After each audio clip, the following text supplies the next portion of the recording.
பிரைஸ்லாட் கர்த்தருக்கு ஸ்தோத்திரம் உண்டாவதாக. துன்மார்க்கனில் பார்ட் 2 பார்ப்போம். நீ இது சங்கீதம் 5வது சங்கீதத்தை கொஞ்சம் பார்ப்போம். மற்ற சங்கீதங்களை கொஞ்சம் பார்ப்போம். நீ துன்மார்க்கத்தில் பிரியப்படுகிற தேவன் அல்ல, தீமை முடத்தில் சேர்வதில்லை. எப்பயாச்சும் ஆண்டவர் பரிசுத்தம் உள்ளவர் இல்லையா, பரிசுத்தவான். அவர் போய் தீமையை பாராத சுத்தக்காரன். அவரோட துன்மார்க்கத்தில் பிரியமாக இருப்பார். பிரியமாக இருக்கிற தேவனே அல்ல, தீமை முடத்தில் சேர்வதில்லை. தீமையும் விட்டு விலகி சொல்கிறவர் அவர் எப்படி அவரோட இருப்பார், முடத்தில் சேர்வதில்லை. வீம்புக்காரர் உங்களுடைய கண்களுக்கு முன்பாக நிலைநிற்க மாட்டார்கள். அக்கிரமக்காரர் யாவரையும் வெறுக்கிறேன். அக்கிரமக்காரர்னா யார்? சிந்தையில் நடக்கையில் கெட்டது நினைக்கிறவங்க, மற்றவங்களை கெடுக்கணும்னு நினைக்கிறவங்க, மற்ற குடும்பங்களை கெடுப்பாங்க, தன்னைத்தானே கூட கெடுத்துக்கிறவங்க இருக்கிறாங்க. நண்பர்களை கெடுப்பாங்க, உற்றார் உறவினர்கள்லாம் கெடுக்க முறை தவறி பேசி கெடுப்பாங்க. அவங்களாம் தான் யார்? அக்கிரமக்காரர். அக்கிரமக்காரராக பயங்கரமான அக்கிரமம் செய்வாங்க. அவங்கள யார் என்ன செய்யலாம்? வெறுக்கிறாராம் ஆண்டவர். பொய் பேசுகிறே அழிப்பீர். பார்த்தீங்களா? பொய் பேசினாலே என்ன செய்கிறாராம்? அழிச்சிடுறாரு அவங்கள. பொய் நாவு கர்த்தருக்கு பிடிக்காது, அருவருக்கிறார் இல்லையா? அதனால் கர்த்தர் அருவருக்கிறார். சூதுர மனுஷனையும் கர்த்தர் அருவருக்கிறார். இரத்த பிரியனையும் சூதுர மனுஷனையும் கர்த்தர் அருவருக்கிறார். நானும் மிகுந்த கிருபையினால் இந்த ஆலயத்துக்கு பிரவேசித்து இந்த பரிசுத்த சந்நிதிக்கு நேரே பயபக்தன் பணிந்து கொள்வேன் தாவீது சொல்கிறார். கர்த்தாவே, என் சத்துக்கள் நிமித்தம் என்னை நீருடைய நீதியிலே நடத்தி எனக்கு முன்பாக உங்களுடைய வழிகளை செவ்வைப்படுத்தும். அவர்கள் வாயில் உண்மை இல்லை, அவர்கள் உள்ளம் கேடுபடுள்ளது. அவர்கள் தொண்டை திறக்கப்பட்ட பிரேத குழி. நாங்கள் நாவினால் இச்சகம் பேசுகிறார்கள். பார்த்தீங்களா எவ்வளோ மோசமாக நடந்துக்கிறாங்க பாருங்கள். அதனால தான் பக்தி உள்ளவனை கர்த்தர் தெரிந்து கொள்கிறார், தமக்காக தெரிந்து கொண்டார் என்று அறியுங்கள். நான் கர்த்தரை நோக்கி கூப்பிடுகிற அவர் கேட்பார். நீங்கள் கோபம் கொண்டாலும் பாவம் செய்யாதிருங்கள்.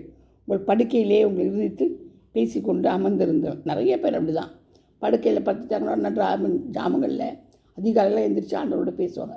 மனசுக்குள்ளவே பேசிகிட்டே இருப்பாங்க, ஆண்டவர்கிட்ட ஜெபம் பண்ணிகிட்டே இருப்பாங்க, துதிச்சிட்டே இருப்பாங்க.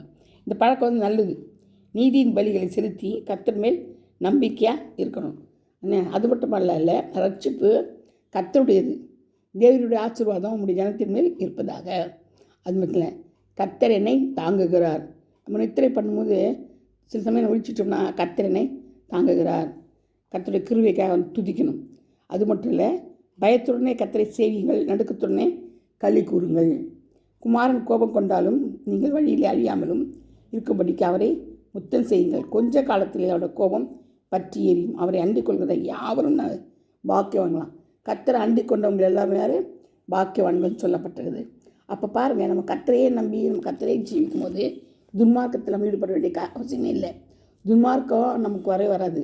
துன்மார்க்க சிந்தனை, துன்மார்க்க நடத்த, துன்மார்க்க காரியங்கள் அதெல்லாம் வராது. அதை பற்றி நம்ம சிந்திக்கவும் மாட்டோம். நான் செய்யலாம், பிளான் அடிக்கலாம், அவங்கள துன்பப்படுத்தலாம், இவங்க பண்ணலாம். இந்த காரியங்கள் நமக்கு வராது. ஏன் வராதுன்னா, நம்ம இதயத்தில் ஆண்டவர் இருக்கிறாரு, தேவன் இருக்கிறாரு. தேவனுடைய வழித்தில் நம்ம இருக்கிறோம். நம்மளை ஆவி ஆத்மா சரீரம் கர்த்தருடையது. நம்மளை ஆண்டவர் தெரிந்து கொண்டார், ரத்தத்தினால் மீட்டு கொண்டார், நம்ம தேவனுடைய பிள்ளை அப்படி சொல்லும்போது நம்ம துர்மார்க்கட்சியை நம்மளை விட்டு போயிடும். நம்மளை பரிசுத்தப்படுத்துவார் ஆண்டவர். நம்ம என்ன செய்கிறது? பரிசுத்தப்படுத்துகிற ஒவ்வொரு நாளிலும். அதனால தான் பக்தியுள்ளவனை கர்த்தர் தெரிந்து கொள்கிறாராம். பாருங்கள், சில பாருங்கள், புறஜாதியில் கூட இருப்பாங்க, இந்துக்கள் கூட பிராமணிலாம் கூட இருப்பாங்க, ரொம்ப பக்தியாக இருப்பாங்க கடவுள் மேலே. அவங்க கடவுள் மேலே, அவங்க ஒரு சாமி மேலே ரொம்ப பக்தியாக இருப்பாங்க. அவங்கள ஆண்டவர் பிடிப்பார்.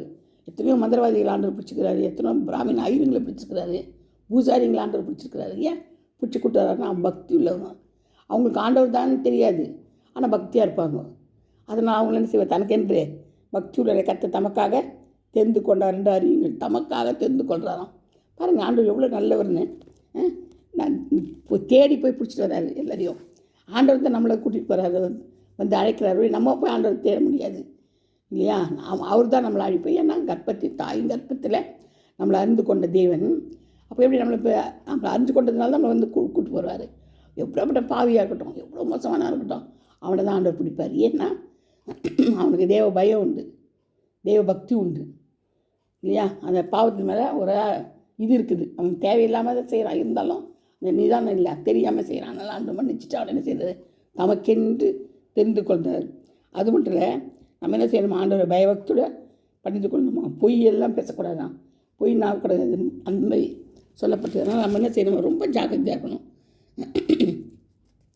அது மட்டும் இல்லை, திக்கற்ற பிள்ளைகளுக்கு சகாயர் யார்? இயேசு தான் சகாயர், தேவன் தான் சகாயர். சகாயர் நீர் துன்மார்க்கனும் பொல்லாதவனுமாக இருக்கிறவனுடைய பயத்தை முறித்து போடும். அவனுடைய ஆகமையும் காணாமல் போக மாட்டான். அவனுக்கு தேடி விசாரி. பார்த்தீங்களா, துன்மார்க்கனும் பொல்லாதவனும் வராது. கர்த்தர் சதா காலங்களுக்கும் ராஜாவாக இருக்கிறாரு இல்லையா? அது மட்டும் இல்லை, மண்ணான மனுஷனை நீ பலவந்தம் செய்ய தொடாதபடிக்கு தேவரி திக்கெட்டு பிள்ளைகளுக்கும் ஒடுக்கப்பட்டவர்களுக்கும் நீதி செய்ய செவிகளை சாய்த்து கேட்டர்களும்.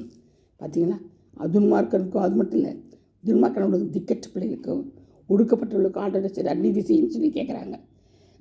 அது மட்டும் இல்லை,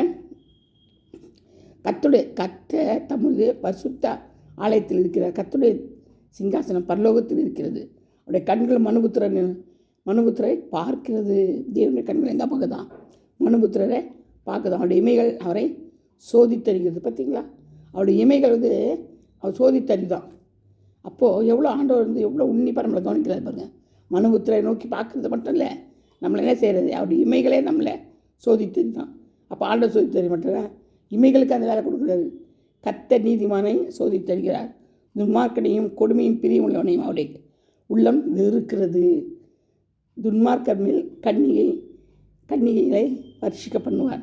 துன்மார்க்க மேலே கண்ணியை வர்ஷிக்க பண்ணுவாராம். அக்கினி கந்தமும் கடுங்கோட்டை கொந்தளிப்பும் அவர்கள் குடிக்கும் பாத்திரத்தில் பங்கு. பார்த்தீங்களா, துன்மார்க்கனுக்கு ஒரு கேடை பார்த்தீங்களா? கர்த்தர் நீதியின் மேல் பிரியப்படுவார்.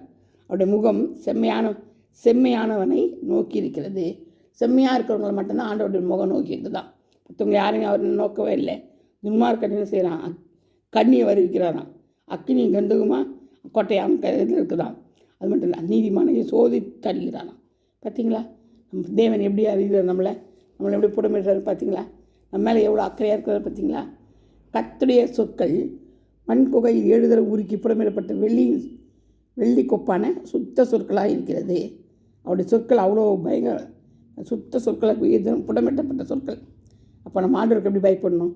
நீதிமான நடக்கணும், துன்மார்க்கத்தில் நடக்கக்கூடாது. கர்த்தர் தாம் இந்த வார்த்தையை ஆசீர்வதிப்பாராக. இது துன்மார்க்கன் part 2. Thank you. God bless you.